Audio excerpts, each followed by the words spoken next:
रामचरितमानस की एक चौपाई में कहा गया कि जो शख्स सलाह देने का काम करता है वो अगर चापलूसी करे या राजा के डर से सही सलाह ना दे तो राज्य देश का नाश तय समझिए। और यही ईरान के संदर्भ में ट्रंप के साथ हो रहा है। क्या करे क्या नहीं, इसके लिए सलाह ले रहे हैं पाकिस्तान के field marshal general Asim Munir से। तो नौबत तो सरेंडर वाली आएगी ही।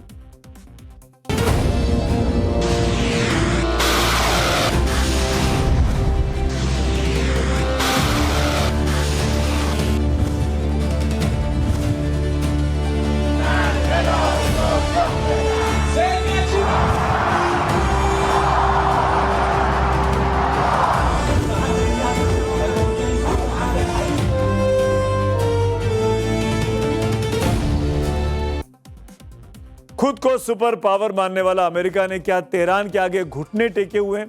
क्या राष्ट्रपति डोनाल्ड ट्रंप की धमकियां खोखली साबित हो रही हैं? क्योंकि तेहरान से जो तस्वीरें आ रही हैं उसके बाद दुनिया ट्रंप से यही सवाल पूछ रही है। पूरी खबर बताएं उसके पहले वॉर जोन से एक बड़ी खबर है, ये अपडेट आप जान लीजिए। ईरान के साथ एक तरफा सीज फायर बढ़ाने के बाद अमेरिकी राष्ट्रपति डोनाल्ड ट्रंप ने समंदर में अमेरिकी नाकेबंदी का बचाव किया है। ट्रंप ने कहा है कि ईरान आर्थिक रूप से टूट रहा है, ईरान के पास पैसों की किल्लत हो रही है, इसीलिए तुरंत हॉर्मुज स्ट्रेट खोलना वो चाहता है, लेकिन हम ऐसा नहीं करेंगे। ट्रंप ने दावा किया कि नाकेबंदी की वजह से ईरान को रोज करीब $500 मिलियन का नुकसान पहुंच रहा है। ईरान की सेना और पुलिस को समय पर वेतन नहीं मिल पा रहा है और देश के अंदर आर्थिक दबाव बढ़ रहा है, यानी ट्रंप अपनी रणनीति को सही ठहरा रहे हैं। इधर ईरान ने फिर साफ कर दिया कि नाकेबंदी हटने के बाद ही अमेरिका से वो बातचीत करेगा।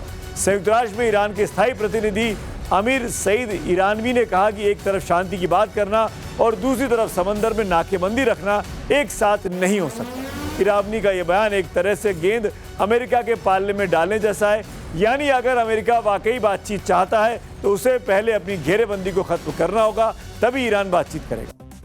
तेहरान के रिवोल्यूशनरी स्क्वायर की तस्वीरें पूरी दुनिया को आज चौंका रही हैं। एक तरफ ईरान की खुर्रम शहर 4 बैलिस्टिक मिसाइल दहाड़ रही थी, तो आज दूसरी तरफ व्हाइट हाउस से जंग डालने का एक तरफा फरमान जारी हो रहा है। ईरान ने साफ कह दिया कि उसने कोई युद्ध विराम यानी सीज फायर नहीं मांगा है, कोई बातचीत नहीं मांगी है, फिर भी ट्रंप को झुकना पड़ा। आखिर पाकिस्तान के field marshal general Asim Munir और पीएम शहबाज शरीफ की वो कौन सी गुहार थी जिसने ट्रंप के हाथ रोक दिए? तस्वीरें देखिए कि तेहरान का दिल है रिवॉल्यूशनरी स्क्वायर। यहाँ जश्न है, यहाँ जुनून है और यहाँ है वो विनाशक हथियार जिसे दुनिया खुर्रम शहर 4 के नाम से जानती है। ट्रंप ने हमले की धमकी दी थी, डेडलाइन खत्म हो रही थी, लेकिन ईरान ने बातचीत की मेज पर आने के बजाय अपनी मिसाइलें सड़कों पर उतार दी। ईरानी मीडिया ट्रंप का मजाक उड़ा रहा है। स्टेट ब्रॉडकास्टर के एंकर दहाड़ रहे हैं कि अमेरिका की हार है। इधर सुप्रीम लीडर के प्रतिनिधि अब्दुल्ला हाजी सादेगी ने 2 टूक कह दिया है, दुश्मन हार मान चुका है, ईरान जीत की स्थिति में है, बातचीत तब होगी जब शर्तें ईरान की होंगी। जिस तरह से मंगलवार शाम को ट्रंप ने ईरान को चेतावनी दी थी, उससे तो यही लग रहा था कि बुधवार को बारूद बरसेगा, लेकिन ट्रंप ने अचानक सीज फायर बढ़ा दिया। वजह बताई गई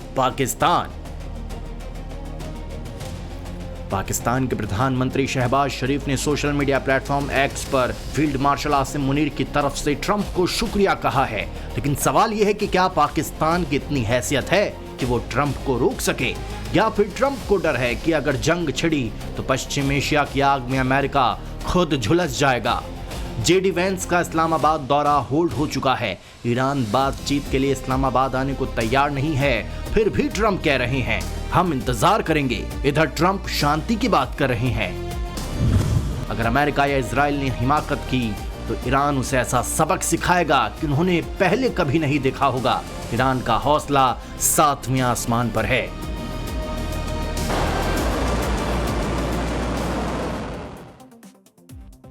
और स्ट्रेट ऑफ हॉर्मुज से इस वक्त की एक और बड़ी खबर आ गई, जान लीजिए। हॉर्मुज स्ट्रेट में आज 3 जहाजों पर गोलीबारी की गई है। ये जानकारी United kingdom maritime trade operations यानी यूकेएमटीओ ने दी है। ओमान के पास लाइबेरिया के झंडे वाले एक कंटेनर जहाज पर गोलीबारी और रॉकेट से हमला किया गया, जिससे जहाज को नुकसान पहुंचा है। दूसरा हमला पनामा के झंडे वाले जहाज पर हुआ, जो ईरान से करीब 8 नॉटिकल माइल की दूरी पर था, जबकि तीसरा अटैक लाइबेरिया के झंडे वाले कंटेनर जहाज पर हुआ है। स्ट्रेट ऑफ हॉर्मुज को फिर से खोलने के लिए आज लंदन में ब्रिटेन और फ्रांस ने 30 देशों की बैठक बुलाई है। इसके तहत एक अंतर्राष्ट्रीय मिशन बनाया जाएगा जो व्यापारिक जहाजों की सुरक्षा करेगा, समंदर में बिछी बारूदी सुरंगों को हटाएगा और क्षेत्र में भरोसा बहाल करेगा। इससे पहले 17 अप्रैल को पेरिस में इसी मुद्दे पर एक और बैठक हो चुकी है।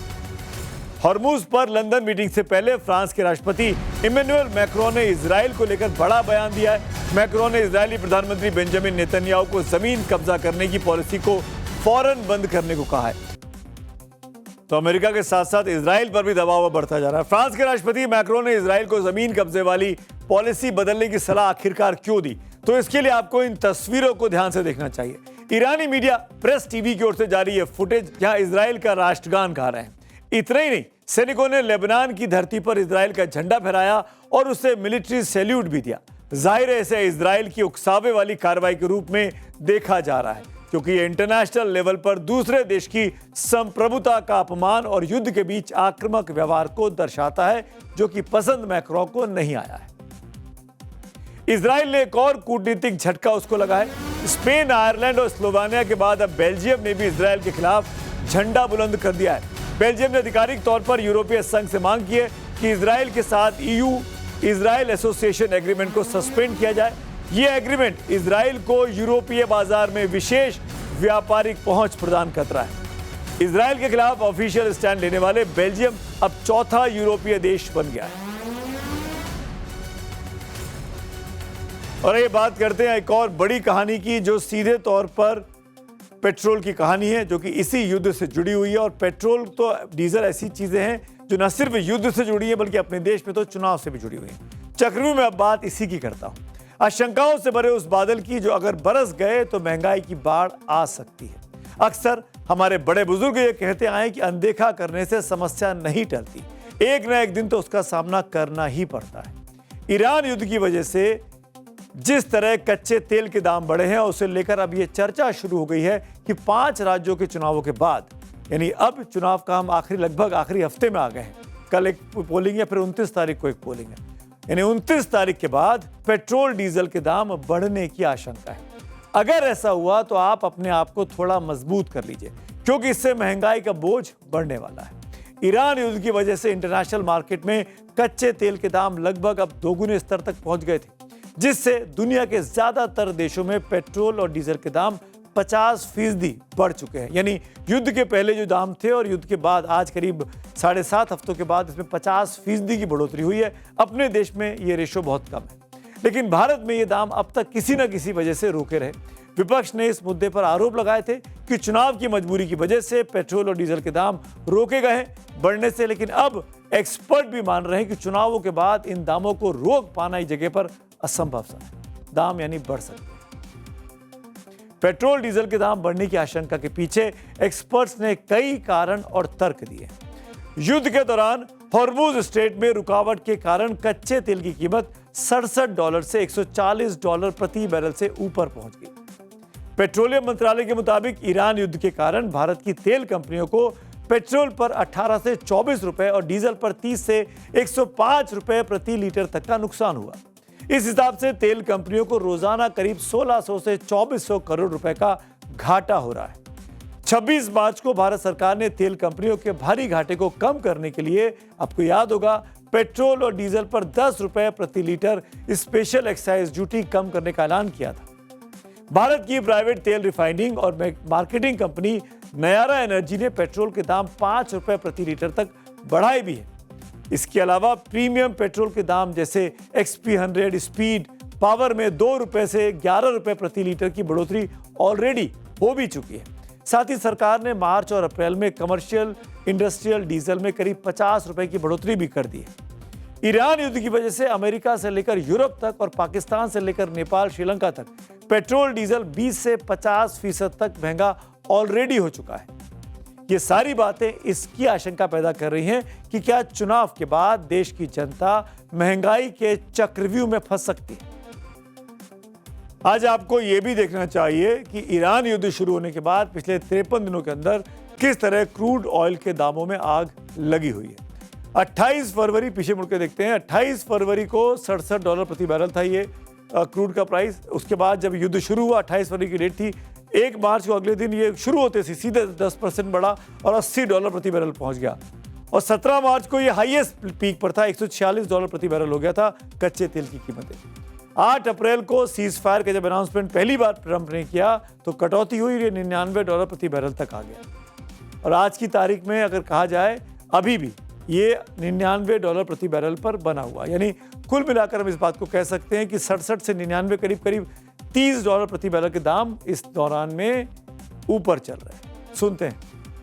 देखिए, चुनाव के नतीजे क्या रिफ्लेक्ट करेंगे क्या नहीं, हम चुनाव के बाद बात करेंगे, लेकिन ये लोग समझ चुके हैं जिस दिन वोटिंग खत्म होगी उस रात को पेट्रोल और डीजल की कीमतें बढ़ेंगी।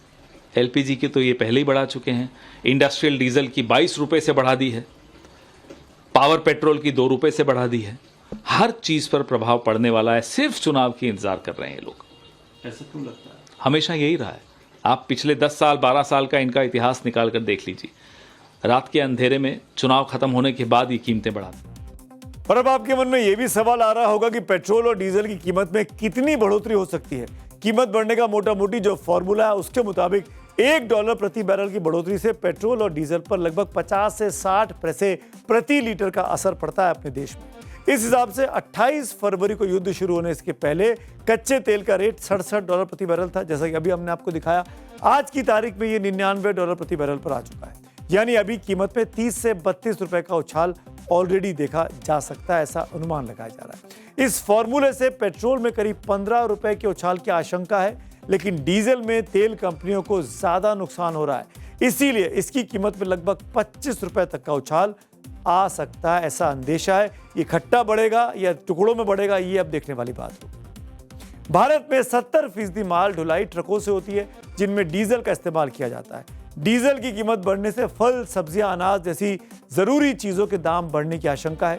डीजल के दाम बढ़ेंगे तो किसानों के लिए अनाज उगाने की लागत बढ़ जाएगी। हमारे किसान खेतों में ट्रैक्टर का इस्तेमाल जो करते हैं, इसके अलावा पब्लिक ट्रांसपोर्ट और टैक्सी का किराया बढ़ सकता है, ये भी सीधा असर है। ऑनलाइन शॉपिंग और फूड की डिलीवरी जो होती है वो महंगी हो सकती है, इसका असर उस पर भी पड़ेगा।